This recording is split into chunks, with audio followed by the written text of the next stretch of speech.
Eve Latorre, diputada nacional por la provincia de Mendoza. Muchas gracias, buenas tardes. Bueno, debo reconocer que normalmente soy crítica a los títulos rimbombantes del kirchnerismo y la escasez de contenido, pero en esta ocasión han sido coherentes. Esta audiencia no tiene ni título ni contenido. Ante la convocatoria, lo primero que hice fue ingresar en la página del ente para poder analizar los estudios que el ente hubiese hecho y puesto a conocimiento para que pudiéramos tener una opinión fundada del trabajo realizado y desde ahí poder tener coincidencias o disidencias. Lamentablemente esos informes no existen. En el portal web del ente la información que está disponible para participar de la audiencia son las presentaciones de las transportistas o de las distribuidoras, pero no hay un informe final que haya analizado esas presentaciones del ente, previo a que podamos opinar, ¿no? Seguramente espero que lo hagan a posteriori.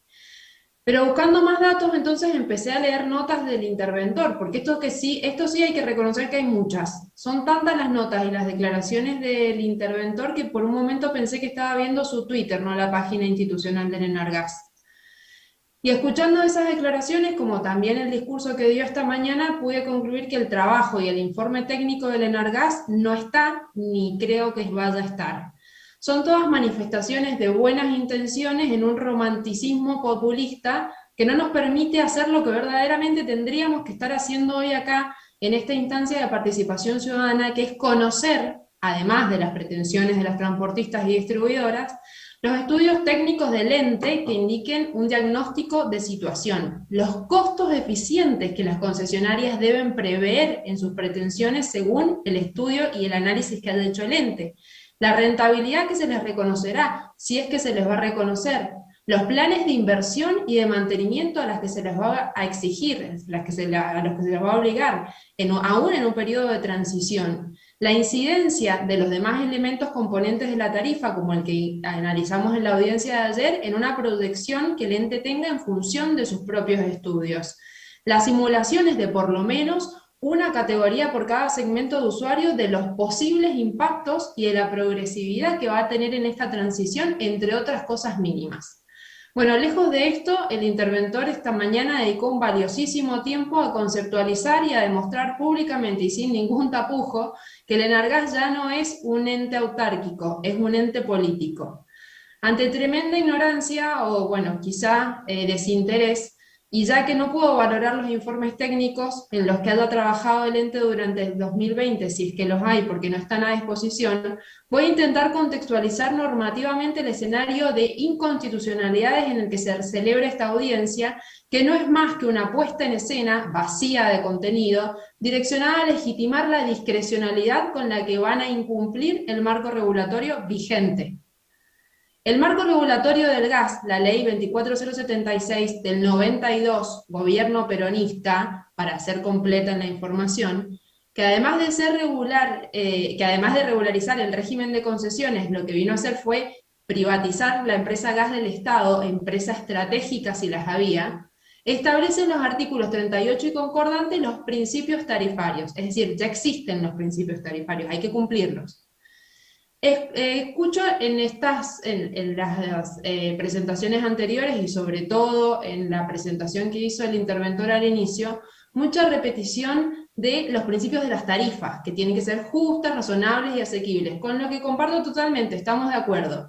Pero también hay que ser conscientes de que para cada tarifa, primero necesariamente tiene que haber servicio. Y las características de cualquier servicio público son la universalidad, la uniformidad, la regularidad, la continuidad, entre otras, porque de lo contrario no cumple con su contenido, con su cometido, que es satisfacer esas necesidades colectivas, esos derechos de los que tanto hablamos. Y muy vinculado con esto, necesariamente está la eficiencia, ya que si no, no van a ser universales ni continuos, es decir, van a ser solos para algunos, como ahora. Y es por esto que disculpen que sea reiterativa, pero esperaba ver cuáles eran los cálculos de costos eficientes que tenía el ente, no los de las distribuidoras, los del ente, porque no podemos discutir si las tarifas que pretenden las distribuidoras y las transportistas están en más o en menos arregladas a lo necesario si no sabemos cuánto es lo necesario. En relación a ello, el artículo 40, en fin, del marco regulatorio lo dice muy claro. Las transportistas y distribuidoras podrán reducir total o parcialmente su rentabilidad, pero nunca dejar de recuperar sus costos. Pero para eso necesitamos saber cuáles son, con un trabajo serio y técnico, no con la libretita del almacenero que el interventor lleve cuando vaya a juntarse con Guzmán para arreglar entre ellos cuánto será el aumento, como expresamente manifiesta en alguna de las tantas notas que cuelga en la página. Volviendo a la legitimidad de la intervención de los entes y para que se entienda que esto no es una animosidad de oposición, sino lisa y llanamente aplicación de la legislación vigente, los artículos 42 y 47 de la ley establecen las revisiones tarifarias integrales, pero también las revisiones tarifarias extraordinarias a pedidos del Poder Ejecutivo. Es decir, que si el oficialismo consideraba que era necesaria una revisión y renegociación, no era necesario avasallar institucionalmente un ente autárquico como lo hicieron con la declaración de emergencia. Bastaba solo con ceñirse a la letra de la ley, cosa que al oficialismo le gusta poco. Pero aún en este escenario de intervención, la función del ente, en este estadio, conforme al artículo 52, es justamente establecer las bases para el cálculo de las tarifas, además de aprobarla, que eso es algo que sí tiene bien claro Bernal. Antes, y de cara a la ciudadanía, tiene que mostrar las bases de un cálculo transparente que garantice ese servicio universal y eficiente. Esta intervención comenzó sin fundamentos. Lo dije en la discusión de la ley 27.541 y lo reitero. Dieron por tierra con la normalización de los entes conseguida en el 2017, a través de los concursos públicos tras 10 años de intervenciones autoritarias. ¿Y para qué? Para más arbitrariedad, para más discrecionalidad, para más opacidad. No han cumplido ni con los plazos ni con los objetivos que se fijaron en la misma ley. Sin perjuicio de todo esto, tal como lo dije en la audiencia de ayer convocada por la Secretaría de la Energía, en la que al menos se habían tomado el trabajo de elaborar un informe técnico con distintos escenarios, el problema no es de tarifas, el problema es la economía. Las tarifas congeladas en una economía estable no son un problema. Ayer se discutía el porcentaje del subsidio al precio del gas en PIST. Bueno, después de esta audiencia, lo que van a tener que discutir es el subsidio para el sector del transporte y la distribución. O, la otra opción, es que apliquen alguna de las políticas como la del artículo 87 de la ley de presupuesto, en la que le perdonan a las distribuidoras más grandes y endeudadas como de Nor y de Sur, lo que le den a camisa por la energía que ya le cobraron a los usuarios. Porque déjenme decirles, y esto de cara a la ciudadanía y a los usuarios, que los recitados como el del romanticismo populista de esta mañana es hipocresía pura. En los 12 años de kirchnerismo, las empresas distribuidoras no resignaron ni rentabilidad ni ganancia, sino que en connivencia con gobiernos como este, que recitan derecho pero ejercitan negocios, lo que resignaron fue inversión y calidad de servicio para los usuarios, haciendo el caldo gordo a irregularidades como estas, que significan juicios millonarios que luego pagamos todas las argentinas y los argentinos.